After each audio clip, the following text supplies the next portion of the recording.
This episode of Earn Your Happy is sponsored in part by Shopify, Quince Open Phone, Constant Contact, Bamboo HR, and Northwest Registered Agent. Turn your big business idea into cha-ching with Shopify on your side. Sign up for your $1 per month trial and start selling today at shopify.com/happy. See why over 60,000 businesses trust OpenPhone. OpenPhone is offering my listeners 20% off of your first 6 months at openphone.com/earn. Don't wait. Protect your privacy, build your brand, and set up your business in just 10 clicks in 10 minutes. Visit northwestregisteredagent.com/earn. Let your bed match the season with cool, relaxed bedding from Quince. Go to quince.com/happy for free shipping on your order and 365-day returns. Constant Contact's award-winning marketing platform is here to make marketing way easier and way more effective for small businesses like yours. Try Constant Contact free for 30 days at constantcontact.com. Bamboo HR prides itself on being easy to use, easy to learn, easy to implement, and very easy to love. HR is hard, but Bamboo HR is easy. Check it out for yourself with a free demo at bamboohr.com/free demo.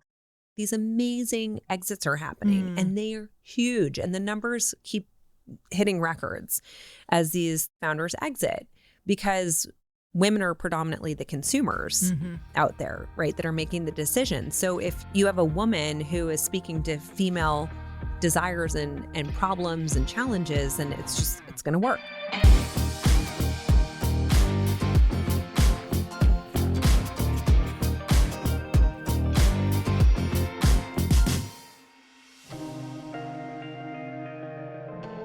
Allie, welcome to the Earn Your Happy podcast. Thank you so much for coming on. Thank you for having me. It's great to be here. Yes, you guys, we were sharing a brain today because she walked in with the blazer I was going to wear. And I was like, this is great that I have all the outfits to change into.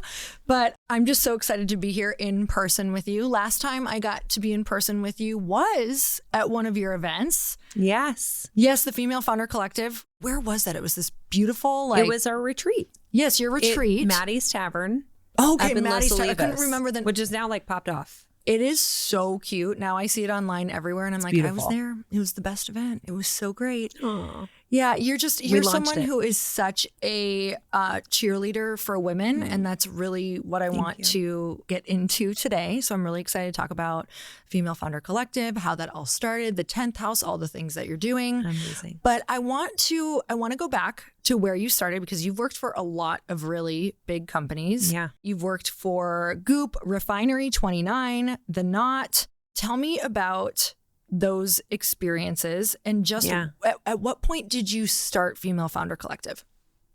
So I would say I wanted to be in media. I didn't actually know I wanted to be in media until I was even rewinding before that. I started off in fashion. I thought fashion was going to be the thing for me. I realized very quickly that it wasn't as sort of creative and strategic of an industry as I thought it was. Wait, what kind of fashion? We need to know. Were you designing? What did you want to do? That was probably part of the problem too. It was like fashion light. I thought fashion retail was really cool. I was actually at Liz Claiborne Corp, which most Gen Zers listening might be like, that's so not cool. At the time, the time, you guys, so cool. It was really cool. It was like the place to be. Coming out of college, it was like the job to get. And that's the job that I got. And it was, they had like Juicy Couture at the time. Again, dating myself. And so cool. So cool. Like now it's cool again. I know. Right? Like they call it vintage. Is like, it's so cute. It's really cool again. So it had like Juicy Couture. We had Sigrid Olsen, which is a label that very few people know. There was a number of different brands that was like they licensed. And so we were basically, my group was in charge of multiple brands within the umbrella. And so I was really excited to get to work on like all different types of products for different demographics. And I was in merchandising, which I thought was going to be so awesome. We were going to get to pick everything that was going to be sold on the floors at places like Bloomingdale's and Saks and Macy's and all the different major retailers, when at the end of the day, we actually just were backing into numbers. It was all a formula. And so there was actually almost no creativity to it or no strategy to it. It was just entering style numbers and formulas into a computer system. So I got very bored very quickly. Yeah. And I'd done an internship in college at Time Inc., which Time Inc. was the umbrella company for InStyle magazine.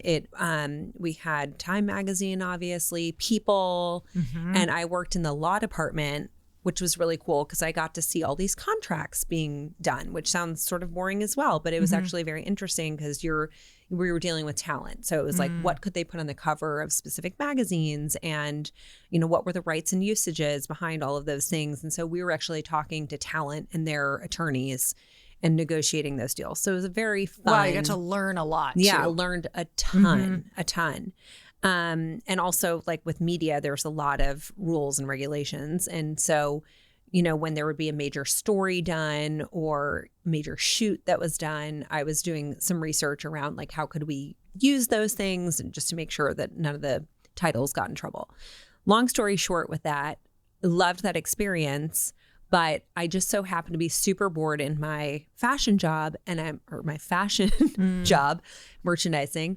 And I'm walking down the street and I ran into an old boss who I worked for at Time Inc. And he was like, I think that you would love media. And I was like, but that was never my plan. It's not something I necessarily wanted to do. I ended up going and meeting with somebody that he recommended I meet with that worked at InStyle magazine, and the rest was history. I fell in love with her job. And so I always look back to that moment, and as you're sort of coming out of college, or if you're at a point in your life where you're like, I'm not sure what's next, what was helpful for me is that I wanted the person I was working for, I wanted her job, right? And I think just looking at the person you're working with, if you're at a company, if you don't want that person's job who's ahead of you, or you don't like the work that you're doing, then you're not going to want to stay there, right? So that started my trajectory into media. I was in print as digital was born. And so it's sort of like when AI came around, I happened to be the young person on the desk. And so I learned a ton about it, and cut to InStyle magazine. It was a year in. I was an assistant, and after a year, you typically moved on. And I decided I wanted to go somewhere that was really on the cutting edge of digital media as well as print media. So I went to the Knot. They had this really robust digital platform. Yeah. They were doing life stage marketing, which I thought was super smart. And I was there for a few months, and then a friend of mine called me and was at Elle magazine, and I really didn't love the bridal industry. It's its own animal. And I ended up going over there and actually leading the launch of their digital properties, which, again, it was like all in the span of a year. All of a sudden, I was this digital wizard. So you like just had learned it. Yeah, but you were ahead. This is so cool though, but because you were still ahead of like what everyone else knew, and you go in like this professional, like I'm really just a year ahead of you guys. Yeah, literally. And I think it's also because if you looked at the sort of split of revenue between digital media and print media, print was still like 99.9%. And it was just digital people were starting to ask about. It's like, again, right now where we are with AI, and then it happened really fast that all of a sudden digital became the much more important thing. And I just happened to be right in the right position. So I'm at Elle, and I ended up like getting the entire Elle group, which was like Elle Decor. And then it was at this company called Hachette Philippaki Media is what owned it at the time. And so I started getting all these other titles where they were like, oh, we want you to be in charge of digital for the whole corporation. And I was like 25, guys. Like, how are you feeling at that moment? Are you like, this is awesome, or this is overwhelming, or what am I doing? I don't know what in me thought that I was capable of doing this, but I had like the opposite of imposter syndrome. It's funny, it's like I've gotten older, I get more imposter syndrome, but I was like, totally, I got this. Like, great, give me all the things and I'm going to do amazing with it. Like, I wish I had that kind of confidence now. There's something so powerful about not having a lot to lose when you're young though. Like I felt kind of that same way. I was just like, well, here we go. Yeah, here we go. Like, why not try? It's like I'm living in a cardboard box of an apartment where like you could blow the wall over with one breath. But it's like, why not? I was making no money. And I also was hungry to make more money. Yeah. Right. Is like, I was at the bottom. So why not take on more and see if I could do it? And I don't know why I just really believed that I could,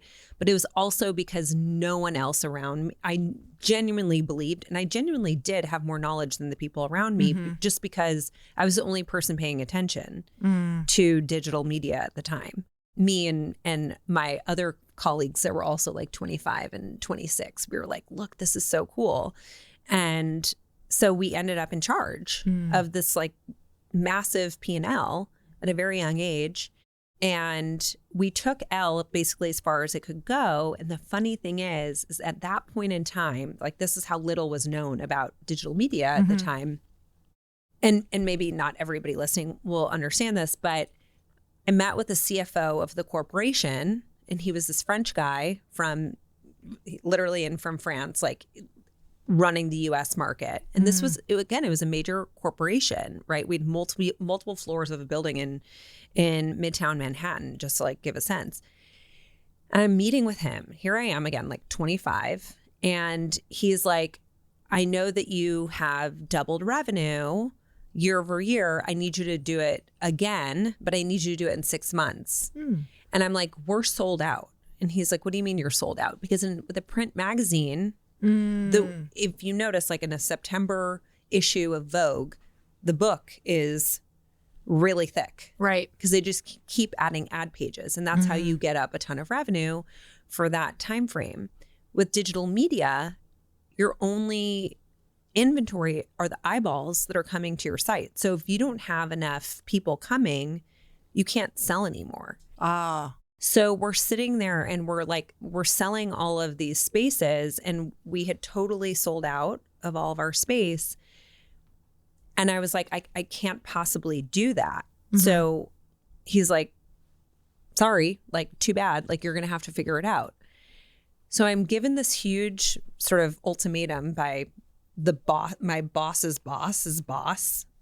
And I'm sitting there trying to figure it out. And I realized that I was going to have to build a network, which at the time, like, was not necessarily a thing, but glam.com, I don't know if you remember them. They owned a bunch of different blog sites. So they were rolling up sites. So that's what we decided we would do, is we would create this network of sites. And and this is kind of like a long story, but it's sort of the evolution of media. One of the sites that we decided to roll up was Refinery 29. And so I got to know the founders. And as I'm getting to know the founders, I'm like, you have an incredible opportunity from a business perspective that is still untapped. So I'm like, I don't want to roll you up. I want to come work with you guys. And so I left L to go as the first non-founding employee. It was a really big title. Wow, yeah. To go run revenue at Refinery 29 when they were all in a basement. There were 4 founders. They were in a basement. And those still were sort of the most fun days. And ultimately, we built that business. This is a big sort of shortcut, but from at the time when I joined, it was 200K to 60 million when I left. And then I got pulled to the West Coast because my husband was living out here and I was pregnant. I waited till I was 7 months pregnant. And then I came out here and took a CRO job with Goop. And that was when Goop was starting, when Gwyneth had brought the business from London to Los Angeles. And that was the new evolution of that. What was cool about Refinery was that we weren't reliant on ad inventory. We kind of created this hybrid between an agency model where we were creating whole marketing campaigns and multimedia programs and experiential on behalf of clients instead of just selling media. Interesting. So we were trying to get them to hire us for multi-million-dollar deals in order to be like their marketing engine to the millennial consumer. Can you explain what that would look like quick? Like I'm someone who comes to you for that. Just explain that to me. Yeah. So it would depend on the goals that they had as a marketing org, but instead of just meeting with their media teams, we would meet with the CMO of the company and we would try to understand, okay, are you trying to drive sales? Do you need more consumers that are between this age and this age? What are the sort of psychographics? And then we would help them come up with a program that delivered on media through the Refinery 29 channels. We would then take a bunch of, at the time it was bloggers, right? Not social media influencers, although it started to a little bit at the end of my time there. But we would aggregate a number of bloggers to be these more sort of influencer voices on their behalf to develop content, both in store if they had stores. So we'd have those influencers come to the store, then we'd have them, do end caps and styling for the store. We would do microsites on their website that were these sort of curated collections from these influencers and also from Refinery 29 editors. And then we would do full scale, like very big events, either that were standalone or they would be in the stores themselves if they actually had a brick and mortar. So we were thinking about wherever the person was, how they consume media, how they consume content in general, and then also how they consume products and like what are their needs and their pain points, and how do we make a much more deep relationship happen between a specific brand and the consumer. So was Refinery 29 the last place you worked before going off and starting Female Founder Collective? I actually did Girl Boss with Sophia Amoruso. Okay. And that started because when I left Goop, I started consulting for a number of different companies. And what I found is there were so many female founders out there starting businesses. And I started to look into the data and I was like, wow, there's actually more women starting businesses than men on a daily basis in the United States. But in addition to that, they were starting 2,000 businesses a day. Wow. Like women had enough with working for somebody else, right? And having somebody dictate their schedule. And when I went to Girl Boss, it was because I was consulting for them. And we were like, let's just try to do this event. A Girl Boss rally is what we called it. Let's try and see what this event does. And we sold out of tickets in 2 weeks. I'm pregnant with my second child and about to give birth. And I'm like, I'm going to come on full time because we sold out of this thing. And then we had all these brands that wanted to work with us too. And it was sort of like this opportunity and it was at the time too where the political environment was getting very sensitive for women and women were feeling really left out of the conversation. So that was sort of the zeitgeist, and we were really making women feel seen and heard, but also educating them at Girl Boss. Ultimately, I left Girl Boss because I saw the founder is really where you can make a deep impact on gender equality. And that was my sort of takeaway and hypothesis, because there were all these women starting businesses, as mentioned, over 2,000 women a day in the United States. And that, by the way, grew during COVID as people walked out of their jobs that didn't work for them anymore. And they didn't have the tools they needed to succeed. So they were really smart. They were doing really well at their job. Maybe they were capped and they were not making quite the income that they wanted to make. But then at the end of the day, they had the talent, they had the willpower, they had the perseverance that's needed and the resilience needed to be a founder. They just didn't have the connections, they didn't have the capital resources, and they didn't have the general resources that you need when you become a founder, and you need them very quickly. Right. So we wanted to be that ecosystem that would catch them and really be a springboard as well. So you were seeing, because it was attracting all of these women who were like, oh my God, raising their hand. I have a business. I'm starting a business. But but not having the network or the tools or the resources. I mean, when I went into my first raise for what prior was not Glossy, it was called Light Pink. We did a big pivot, but I looked around and I was like, I don't know where the women are. Like, I literally did not know where to look, where to have help. So I went to my husband and I'm like, tell me any of your friends we can go to dinner with who have sold companies, so who have raised money, so that I can navigate, because I'm asking my girlfriends. And the thing, Allie, like at the time I had amazing girlfriends too who were doing multiple seven figures and so many different things, but no one had been, they were all feeling like they had a bit of a ceiling in the digital space and in the coaching space and in the speaking space. And they were like, we don't know what to do next. Like because we don't have a skill set in products or selling a company or looking at it, in a completely different way. So I'm so glad that you created what you created because it's so needed. So let's talk about what that is that you decided to create. Yeah. So we tried a few things out initially because we're like, what is that sort of silver bullet? And there's no silver bullet, to be honest. But we found out there is not one. What's the closest thing to that we can create? And we had a Slack group initially. And so we were watching, what are people talking about? Okay. What are the things that they need the most? And who was in it? Just like new founders? Or? It was, you went through an application process. And if you owned at least the majority of your business, or if you had VC funding and you had majority rights and sort of veto power and control, then you were able to become a part of it. From an industry perspective, it was honestly all over the map. Like we saw tech founders coming in, we saw product founders coming in, we saw service-based founders coming in, almost in identically equal increments.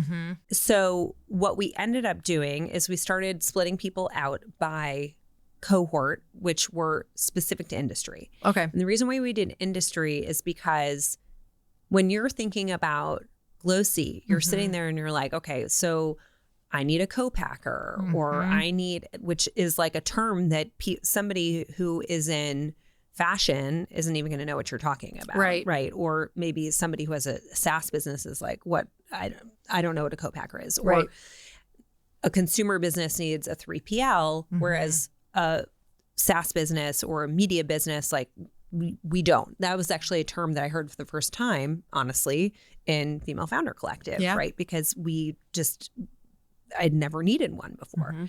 So there's all these very specific resources that you will need as a founder that everybody is trying to find, and they're trying to find the best possible one. The idea behind what we ultimately created, which is 10th House, is that community is at the foundation. And it's sort of like a Waze for your founder journey, right? When you are driving and there's crazy traffic, you have to look to the other drivers to give you the shortcuts. Yeah. It's the same thing with being a founder. And it's almost, honestly, for those of you who are listening who are parents, same thing as a parent. Like, you have to very quickly figure out, there's so much on the line. You have to very quickly become an expert because failure is big. It might mean that there goes all of your lifelong earnings, and nobody obviously wants to be in that space. So how do you find vetted resources? And then a lot of things are conversational too, right? So you might want to talk through a scenario with somebody. You probably found when you started Glossy and you're asking your friends who are specifically speakers or coaches about certain scenarios, they don't know just because you don't have the context. And it doesn't mean you're not smart and you're not experienced and you don't have tremendous expertise. It's just not expertise in that. Right. And I like to use the example of, I have an amazing group of CEOs and C-suite women that I went to when we had our first person going on maternity leave. Because I was like, I need to come up with I want it to be really fair. I want them to feel like they can really unplug and there's flexibility. But at the same time, I'm small business. Right. And everybody's like, no. Table stakes these days is 6 months. And these are people that are coming from corporate. I'm like, the reality is you have to be able to marry it with the context and sort of the set of resources that you have. And I'm like, that would bankrupt us. Like, we could never have somebody out, especially we had like one, it was like our one full-time employee. I'm like, I can't have her out for 6 months and then hire somebody that's going to be, doing her job for her. I just went through this. Yeah. It's a lot. And so it's those types of things where context really matters. And that was really at the core of why we wanted to create the community first. And then we layer in education and then access to experts, because those are the other pieces that are really important. I believe that we want to give people access to investors. We don't guarantee intros to investors. I want to be super clear on that. But we want to give them the tools to give themselves success and also understand the process of approaching investors so that they can ultimately transact in a way that they feel really good about. But a lot of times I'll see that they're barking up the wrong tree or they're not investor ready when they are going out to raise funding. What might that mean? It might mean that your business isn't going to be $1 billion business as you've scoped it out currently. Now, could it be? Maybe. But no investor is going to listen to you initially if you don't believe and you don't have a map for how you can be $1 billion plus business from a VC investor perspective. Because that's how their model just doesn't support that. Right. And so we talk a lot about that, right? How do you get ready for venture investing? Or even how do you get angel investors to come on board? What does that process with communicating with an angel investor look like? What are the best practices? How do you make sure that you continue to show up? And even if they say no the first time around, but they're your sort of dream investor, they'll come on board later when the time is right for them. But also, how do you get in touch with your dream investors? What does that outreach look like? How do you demonstrate the value of the business that you're building and ultimately what it can do for them from a return perspective?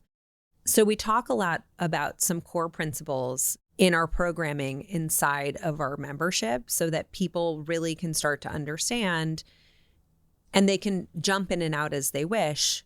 Okay, I'm having this pain point in my business. I can talk to fellow founders, or maybe I just really need to hear from an expert and I need to learn about it first.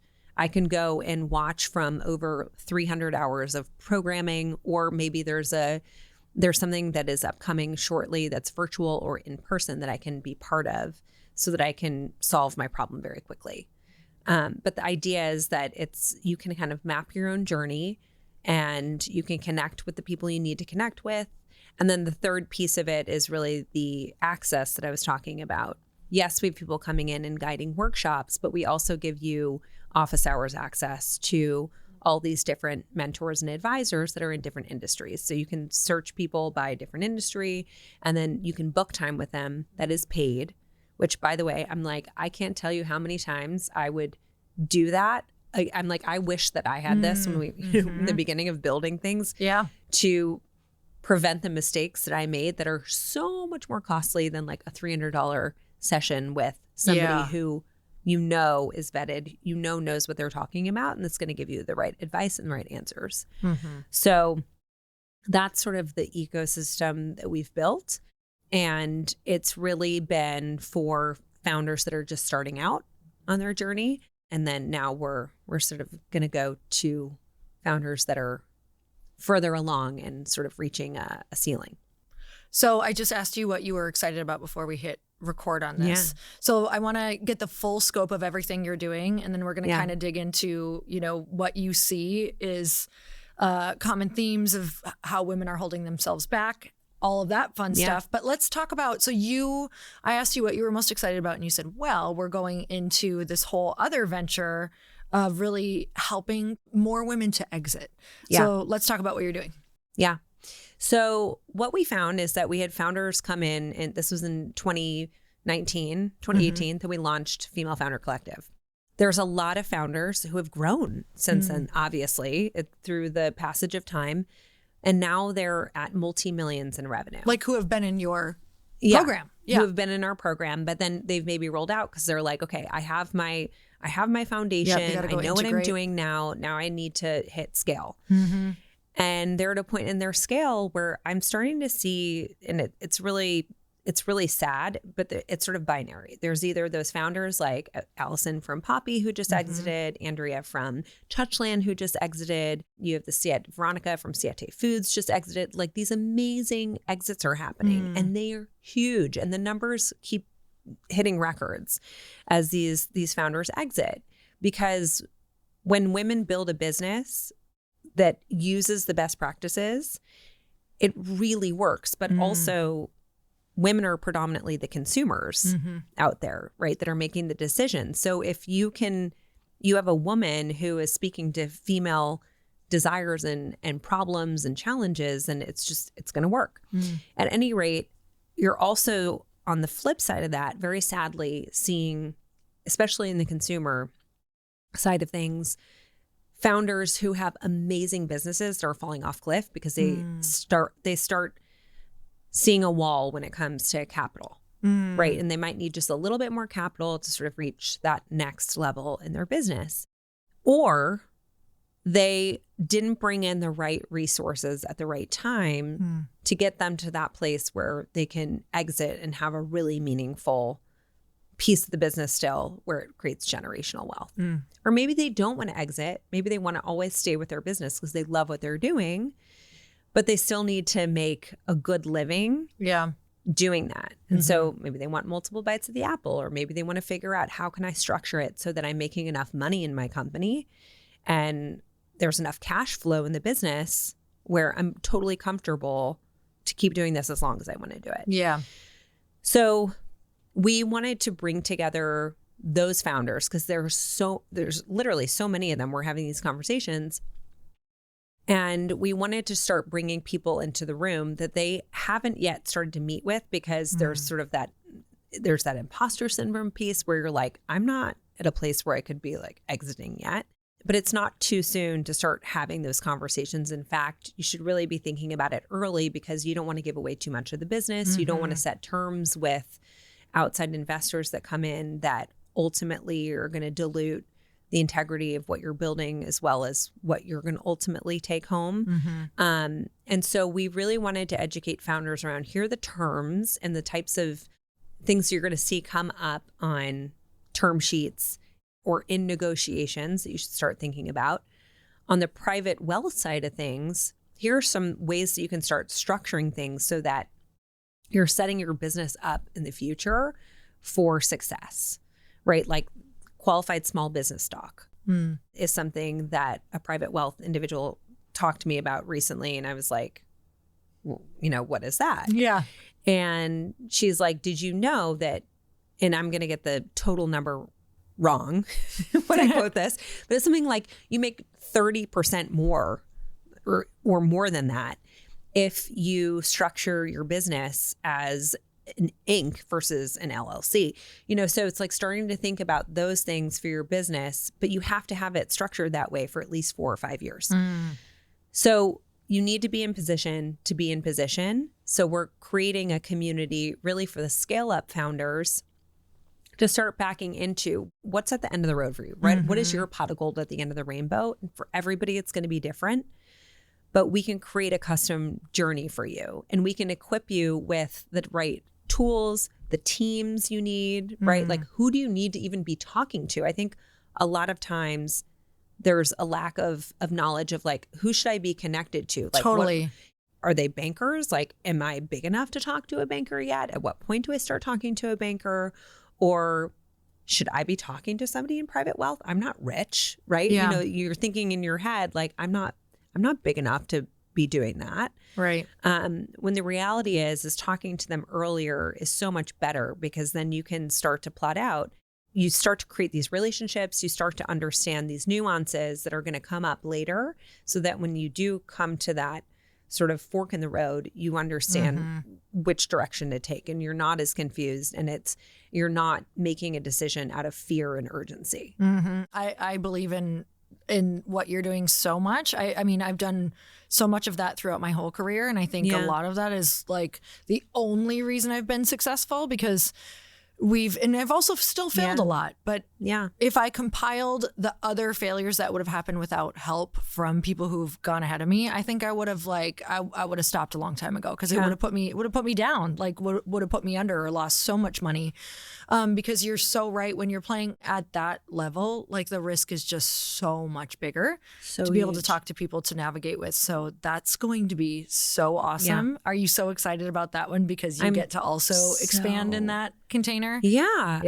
It's already, you learn so much every single conversation, because we also bring in people that have exited, right? And they talk with such, I think I'm so proud of, and I'm so grateful for the women who have come before and they have exited, and they are willing to be raw and vulnerable about the lessons they learned along the way, because it's just, that's the sort of thing you need to hear as a founder, is like, oh, I made this deal with my private equity firm and it actually cost me 7 years of my business. Oh, or God. like I had a much lower valuation because I ended up having to structure the business in a certain way. And it's just like these nuances that you don't know until you're there, what it could look like. Totally. You don't know until you know. Yeah. So it's just, I couldn't be more excited. I'm excited for you. I'm excited for me to get there as well.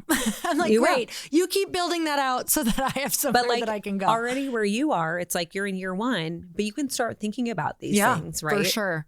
For sure. That's what I try to listen to a lot of podcasts of people who have exited to tell me the stories back of what they would not do or what they what they would have started with. Like when they took an investment versus not, and like what they bootstrapped and the types of loans that they did. And it's just it all matters. It all matters. Yeah, my mind is blown at even a lot of the conversations I get to sit in. I'm like, okay, I'm not there yet, but thank God that's on my radar. Yeah. So what do you see? Because you work with give me the range of women that you work with. Okay, so if you came over to my house right now, I would probably make you go into one of the guest rooms and just crawl into the bed because I am such a bedding junkie that I would need you to experience how awesome my bed sheets were. And if you know anything about me, I am obsessed with sleep because I feel like I'm such a different person. When I get my sleep, I perform at a much higher rate and I'm just a whole lot nicer. And you guys, one night with Quince's European linen and you would understand the hype. These sheets are light, they're breathable and super soft, and they have that perfectly lived-in vibe. They're woven from 100% European flax linen, and they have that heirloom quality that feels like it gets softer with every wash. And the same goes for their ultra plush duvets, quilts, pillows, and shams too. Quince has everything you need to level up your bed. And the best part is, like Quince's clothing, their bedding is half the cost of similar brands. And by partnering with top artisans, Quince cuts out the cost of the middleman and passes the savings on to us. And Quince only works with factories that use safe, ethical, and responsible manufacturing practices and premium fabrics and finishes. And especially when the weather changes, I switch out my blankets. And my favorite blanket that I got from them is the vintage wash European linen bed cover. And I got it in the oat color because it works perfectly with everything that I have in my super neutral room that I'm obsessed with. So let your bed match the season with cool, relaxed bedding from Quince.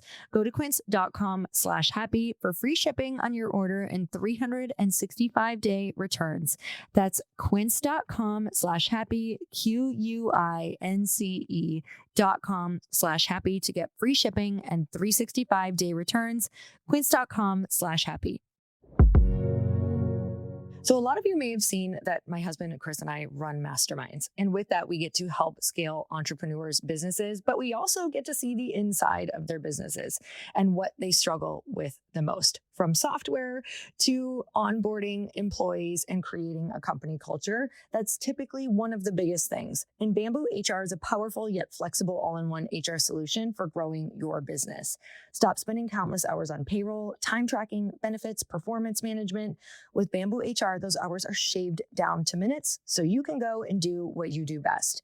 Bamboo HR also has robust hiring and onboarding tools that will streamline the process, thus creating much better first days and first impressions for those new hires. Plus, Bamboo HR prides itself on being super easy to use, easy to learn, easy to implement, and very easy to love.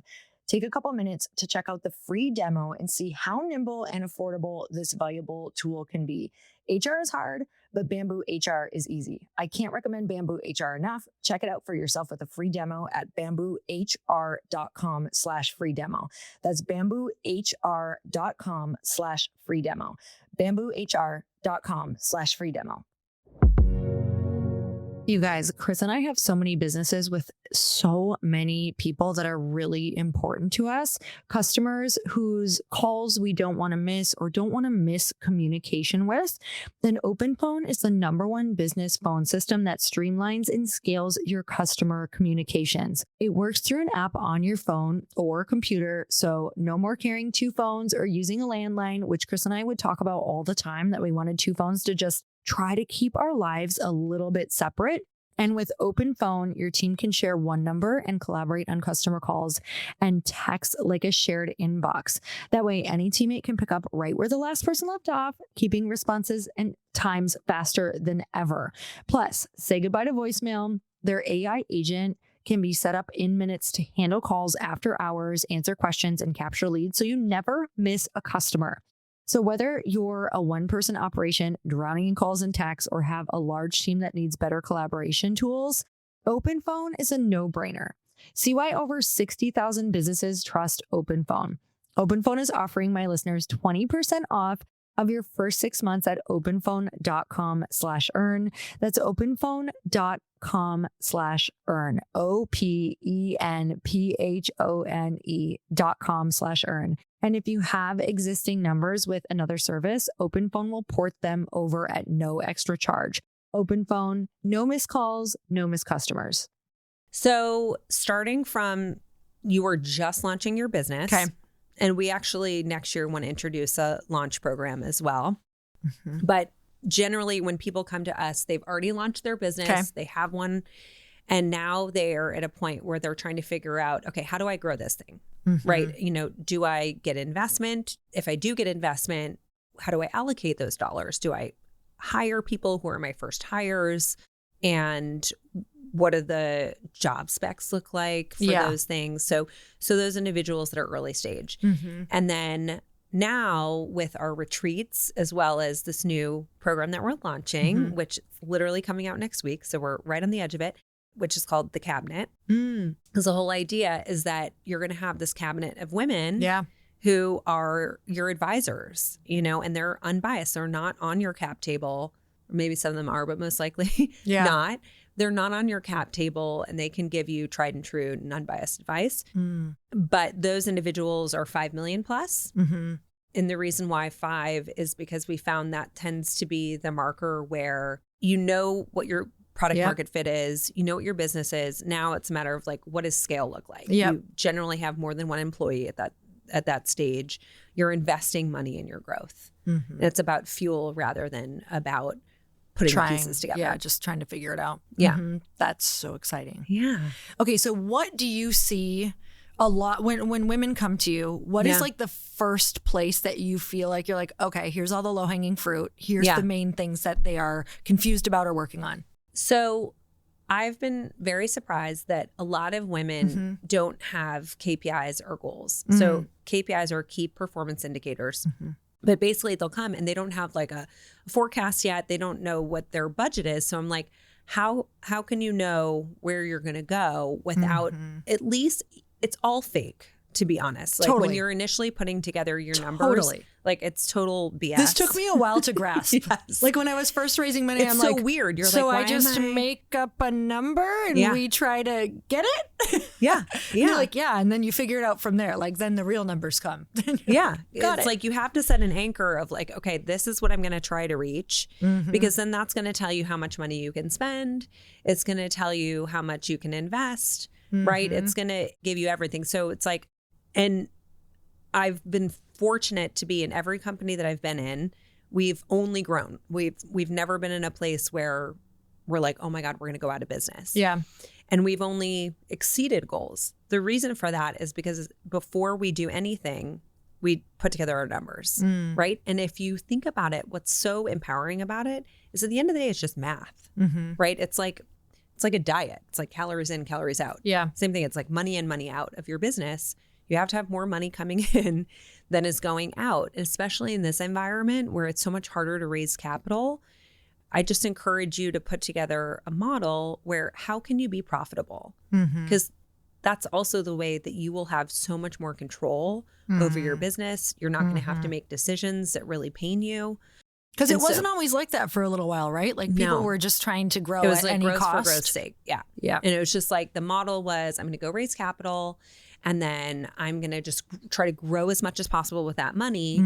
And I'm burning cash. Like I'm not actually making anything until the next raise. Yeah. It's not a sustainable It's not sustainable. And the fact of the matter is if you can, and it's really hard to do this with certain industries, like tech and biotech, like all the sort of life sciences as well.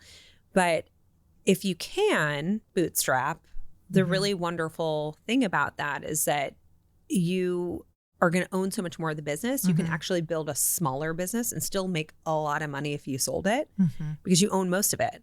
Yeah, right? Totally. It's better to be like that than own 1% of a business. I'm just hearing so many stories like that where they exit, but they spent their whole, 7, 10, 15 years doing it. And it they're takes just so long to get not there. getting hardly anything. And it takes so long to get to the place with a VC-backed company where you're big enough where an exit feels good for investors and you. But at that point, you're so diluted. So do you tell a lot of women, like, if you can avoid VC at most costs, unless you're a certain type of business or? Yeah. Yeah. I would definitely recommend that. I would avoid VC until I always say, think of VC backing as fuel or any investment should be fuel. What do I mean by that? I mean, you should know where you're going and you should know you can get there. It's a matter of, okay, I just need this cash because I'm going to get to this next benchmark, right? Instead of like, we're going to see what happens with it. Now, if you're in tech, like it's almost impossible to do that. But even with tech, like with AI now, the ability to iterate on your product, like finding your product market fit is, I think, so essential before you're going out and really raising a lot of money. Because you need to know what your business model is. And the fact of the matter is with tech, you don't really know until you like launch something. And historically, it's cost so much money to launch something. Okay, so for women, we've found that they don't have their KPIs and they don't have their goals. What's another one that you see in kind of those earlier stages? So I would say they do not delegate. They don't want to, they don't feel like they deserve to hire anybody else, or they don't want to spend the money. They're like, I can't afford. I can't afford is such a big phrase. And I'm like, you can't afford not to because you're not going to get anywhere if you're doing everything. I think you can do everything for a little while maybe. Yeah. And then once you start to see something is working, then invest in that and realize very early what your superpowers are. And don't try to do stuff that you're so slow at. Like there's certain things I'm like, I know I can do everything pretty much in the business. I mean, I'm horrible at a lot of the things when I say I can do everything, but like there are certain areas where I know I have a superpower. So that's the other piece. So don't try to do everything and figure out what your superpowers are very early so that you can do everything you can to clear the field to make sure you can just focus on that one thing that you're really good at. Because that's how the business is going to get as far as possible. Is if you're clearing, like for me, I love doing partnerships, doing business development, like figuring out how to make money. That's where I want to spend my time. It's not on the operational processes. It's not on the tech stack. It's not on the like how the org chart is going to flow. I want to focus on making money. And if I can, and when I have cleared space to do that, the business has grown and thrived for that reason. So it's like, just figure that out as early as possible. And if you don't know, then ask the people that you've worked with in the past around you, like, what am I best at? Because you have to figure that out quickly. So to somebody who's like, okay, I would love to do that because I feel like I could make more money doing that, but they don't want to spend the money. What do you kind of tell them when they feel stuck? Because I know I've even felt that way this first year. Like, I'm like, but I feel stuck. I know that I'm going slow as molasses in this thing because it's crushing my soul and I don't know how to do it. But I'm also like, don't necessarily have the funds to hire somebody in that specific arena. What do you typically say to someone like that? So we're in the same place. Like we've bootstrapped this business. In previous businesses, we've had VC capital. I've been like, okay, I'm going to go hire this person. I know they're going to be able to generate at least this much revenue, which is a lovely place to be. And it's a lot easier to make a decision that way. That being said, know that you're going to grow much more slowly. But I always say now hire fractional, at least initially, and talk to that person, see what they want in the long term. You want somebody that maybe potentially would want to come on full time, right? Who's very aligned with your values, who is going to put in that extra effort. Because I think it is hard with fractional if they're not really bought in on the mission, if they're not like in love with the company and what you're doing. It's really difficult to have them be motivated to put in the kind of work you need to outperform the market, right? Because that's what you need to do as a small company that's starting up, is you need to like be more efficient than most. So I would say start with, I go after super talented and very like the more senior folks to hire that are fractional rather than hiring a full-time person who doesn't know what they're doing. Right. Because what you don't have is you do not have time to coach people in those early days. It's just, it's not realistic. And I remember I had somebody in the past who was like, again, a manager at another bigger corporation. She's like, oh, I see. You don't like to manage. You don't like to coach. I'm like, it's not that. There's just not like, it's not realistic at this point in time. And if you want to grow, you literally need to be hiring people who can either learn really run fast themselves, or who can already know and they can go and you can get back to what you're doing. Otherwise, it's just more of, it's like a sabotaging cycle almost, especially for women, I think. Like just because you can do it and you can help people and maybe that's making you feel good that you can help people, like it's not helping your bottom line at all. No. Yeah. And even if you have to hire one person versus like 4 at the same price, hire the one person who can get a lot of stuff done. Yeah, totally. And run themselves and be totally independent. Especially in the beginning, you need someone like that who can just do a ton of different things because you don't, things are changing so fast in the beginning that you're like, okay, we're trying something new today. Yeah.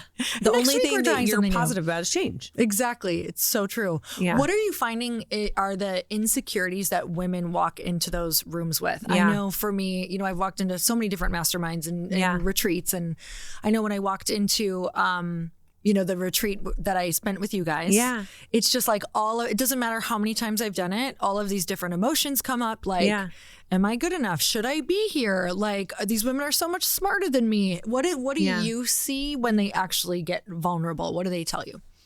It's that, honestly. It's the imposter syndrome. It's like, I have this incredible human being of a friend and person that's been part of our network for such a long time, who had $100 million revenue plus company, who she's the CEO of, she's built it from scratch. And she had imposter syndrome. I'm like, what? Like, it's just something where it blows people's mind around them because you're like, you're so accomplished. So I think it's the confidence gap, right? It's the lack of feeling of I deserve this or I'm good enough.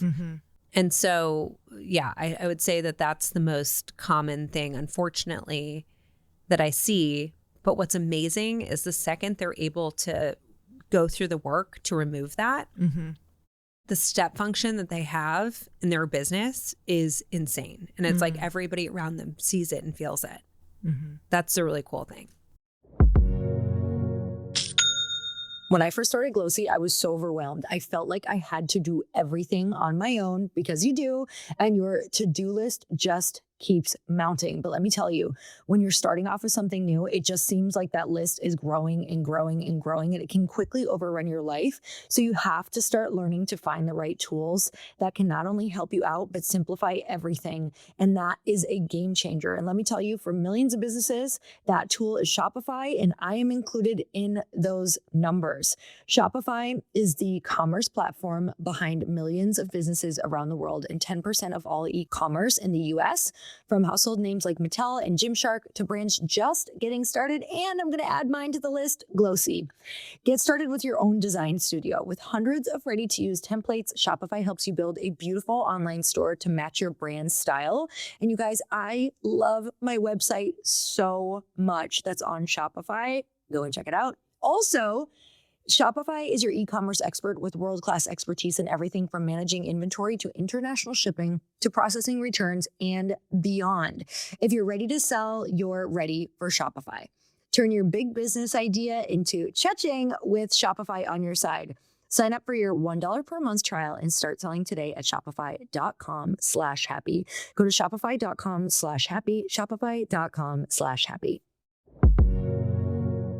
A lot of you are like me and you started your business or your podcast or your courses because you were super passionate about something and you wanted to turn it into your life's purpose and your job. But once you got started, you had no freaking idea how hard the marketing portion was going to be and how many different hats that you were going to have to wear. By the time you even get to the marketing portion, you're usually exhausted or you don't know what step to take next. And that's why I'm so excited to introduce you to Constant Contact, because it's going to help you with so many of those problems. Constant Contact's award-winning marketing platform is here to make marketing way easier and way more effective for small businesses like yours. The best part?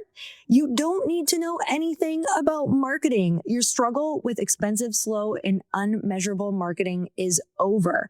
With their all-in-one platform, you can create and manage attention-grabbing campaigns in just a few clicks. Email, text, social media, events, landing pages, you name it, it's all in one place. No more juggling dozens of different tools. So I'm so glad that I found Constant Contact and can't wait for you guys to get started. Get a free 30-day trial when you go to constantcontact.com. Try Constant Contact free for 30 days at constantcontact.com. That's constantcontact.com. I'm still dreaming about this trip we took last year to Paris. You guys, for me, there is nothing better than sitting at a cafe, eating a chocolate croissant and sipping a latte, watching the beautiful, stylish people of Paris walk by. That is my literal heaven. So if you heard recently on our He Said, She Said episode, Chris and I asked each other if we could live anywhere for a year in the world besides where we live that we love so much, where would it be? And we both said Paris at the same time. And we've been there a few times, but last year we were hosting a mastermind trip in Italy and we're like, we have to make a pit stop in Paris because we're so obsessed with it. And thinking more about that dream of living in Paris for a year, I love this idea that if we did that, we could have another couple or family get to enjoy our space back at home.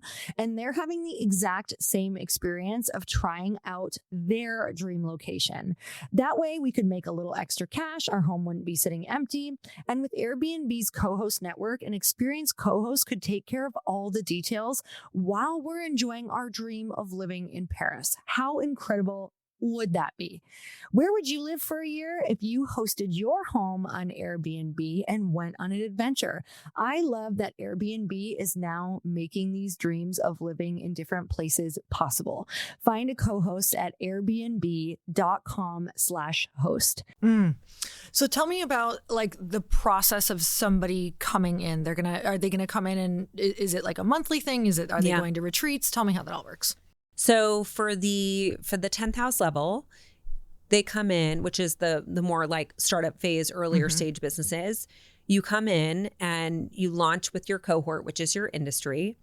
And historically, we have it so that we have an orientation and we show you all the ways that you can use it. And it's a total choose your own adventure. So we have programming happening every single week that changes. We have it focused on that industry for the first month of a cohort launching. And then we have in-person events that happen either LA or New York, where we'll interview and spend time, like 3 hours of time with a total expert in their field. And it gives you the chance to also ask these really intimate questions in a setting of like 40 people. That's for members only, where you come in and you can ask them any question you want to ask them, right? We just did one with a VC a couple of weeks ago where we just got really raw about like, tell me really, what numbers are you looking at? Like, what are your benchmarks? And when a founder comes in and presents you X or Y, what are you really thinking? Yeah, right. Totally. And then we also have recorded sessions that you can access from the past. So it's like over 300 hours of content where you can search by topic. And those are really past workshops in format. So they're very much designed to help guide you through education. And then we also have our office hours where you get to meet with, and that's mostly virtually, these experts that we've rounded up for each part of our cohort. And then that takes you sort of through the year. Now we're going to be adding in a course to teach some fundamentals at the top of each year, but also so that when you're with a cohort, you're going through that process of identifying your goals together so that at a year's time, you're getting back together and you're actually identifying how have we tracked with those goals. Did I reach them? Why did I not reach them? And then what can we do to continue to accelerate the growth of your business? I love that. So for you right now, building this out, is this your life's vision? Like building this all out?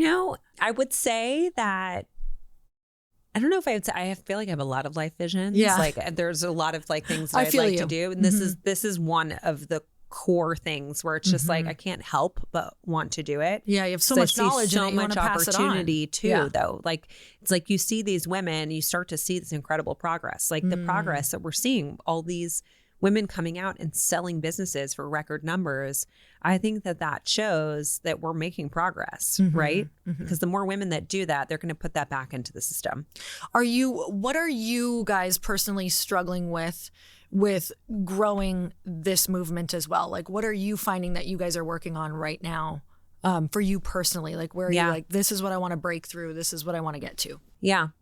So I think for us, it's packaging of the community itself. And like, how do we package it in a way where it can help the most possible founders, but it's also super clear for them? A lot of times we'll hear founders like, I can't afford this. Yep.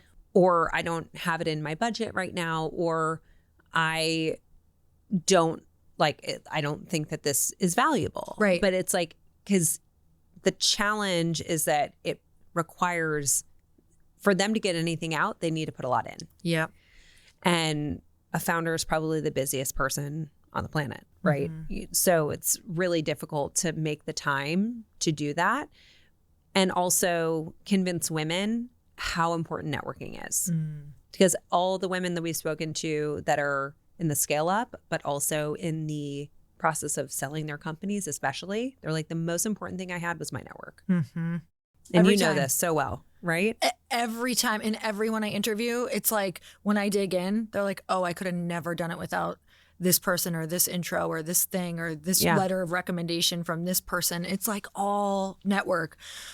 My brain is just like going in the background because, when I think about like investors and investing in women's company, if I was investing in other women's company, I'd be like, okay, but part of this investment needs for you to go to FFC because you're a newer founder or you've never exited before. Like you need to go do this. And that's how founders should be looking at it. Like it's it's also like literally put that in your deck. Like I've invested in this. This is where I'm going. I'm with this many women. Here's the women that I know. Because you know that there's so much about, oh gosh, what do you call it when you have like people in your network? Like it's kind of like people capital. What do they call that? When they're investing in a founder, they kind of look who's around them. Like they look at. Oh, that's the most important slide in a deck. And it's proven, but Sequoia put this out there.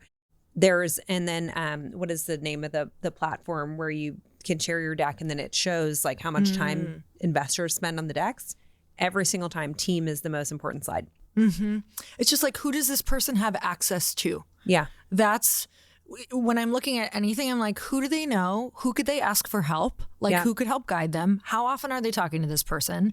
And so that's the way you need to start thinking of using this as using it as being able to help you with everything you're doing in your company and helping raise money, like actually utilizing it and saying, hey, I'm a part of this. These are the people in it. This is who I have access to. Like, I think that's where this gets really powerful is when people are in the beginning to say, oh no, I'm look at what I can do because look at what the women who are coming out of this are doing. And I think that's going to be so much fun for you guys to have, like all of this, the roster of all of these women. And then you can just be like, nope, you need to attach this to your company. Right. I love it. Yeah, exactly. Okay, so tell me, I know you said that you're most excited about, everything that's going on and coming. Yeah. But what in your personal life are you excited about right now?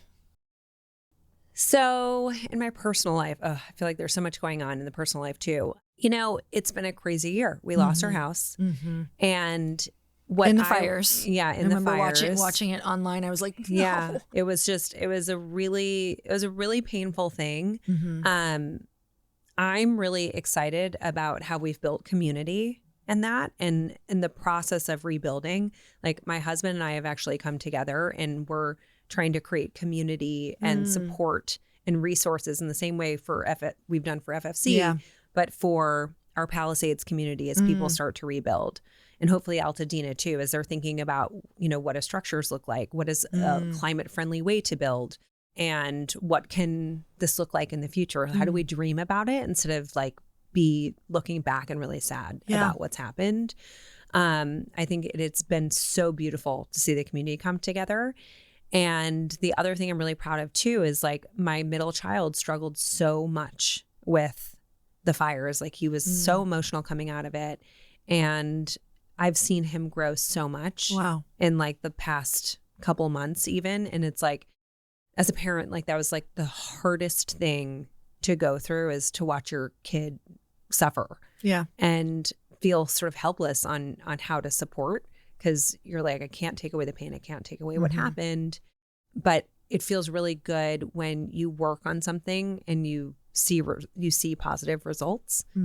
And so super excited about that. And then the final thing, this is sort of a weird random aside, but I have had my own health journey. So I'm like, it's been the craziest 12 months. So last July, I ended up having these crazy health things that popped up. They felt very akin to like MS, or it was like these severe neurological symptoms. I couldn't sleep. I was itching all over my body. I lost feeling in my arm and my leg and then my feet, and I was losing control of my body. And I'm somebody who loves to work out and loves to, stay fit. And I think of myself as super healthy. And I've slowly been getting to the bottom of that health mystery. But I am really excited that I've just stayed positive, and I'm like, I'm going to figure this out and I'm going to keep trying things. And I recently got lab test results back, and I had a lot of mold in my body, and I've reduced that by 77%. Wow. So that was like it was a huge thing. But it also really shed light on the fact of health overall, and just sort of looking at lifestyle, and also about medicine today. And like the things we don't know, the things that could be better. And so in the future, like another thing that I feel like is a life mission for me is ultimately figuring out a better way to provide integrated care, especially for those with chronic symptoms. Because you must have just felt like, when you don't have your health, nothing. It's so hard to focus on anything else. It was much harder than going through the fire. Wow. And losing my house. Wow. It was that, because it's just you don't know where to turn, and it's very lonely. Did you look at your food first, or was it just you did everything? I looked at everything. I didn't think it was my food sources, but I was looking at, like, I did every type of test, just trying to figure out where it was coming from. I mean, when I initially went to the doctor was like, you have anxiety. And I was like, I don't have anxiety. Like, I'm not an anxious person. He's like, see, you're getting anxious. And I'm like, this is the wrong person for me.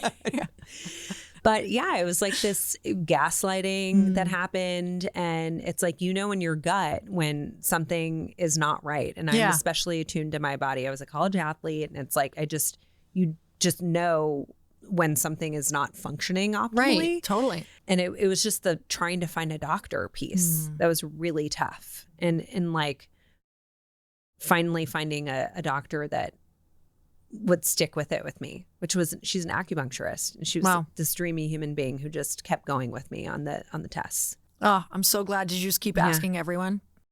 I kept asking, but you know what? I thank God for Instagram, because Instagram has been the thing that's been the most illuminating. So I wasn't necessarily thinking about mold, and I started getting targeted by Instagram, like content creators talking about mold.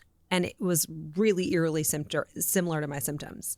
Thank God for people who sit and make those reels. They're like, I want to inform people. Like, yeah. No, truly. It was, and so I found practitioners that way. And that's been the most helpful thing of any. Wow, is Instagram. That's incredible. Instagram's been my greatest doctor. That and ChatGPT has been taking all of my results. Instead of like going to one doctor, I just give ChatGPT all of my results, and it has told me it's much more easily able to analyze what's happening, the patterns. Yeah, so it's been so powerful for that. Yeah, that's incredible. It was like reading job, contracts, results. It created a victory slide for me. You're like, this is literally the best. Like, it's ChatGPT. I did so good. Well, I'm so grateful for you coming on. I could literally sit and talk to you forever. You too. Where can we find you? Follow you. Allie K Wyatt 7 is my Instagram. I'm also on LinkedIn as Alison Koppler Wyatt. Awesome. And then, of course, follow Female Founder Collective and check out what we have coming. We have lots that we're going to be dropping soon. And right now, we're actually in the middle of a home cohort. Okay, we're so excited about this. So you guys make sure you go follow her and check it out. We'll link everything up in the show notes as well. And until next time, earn your happy. Bye, everyone.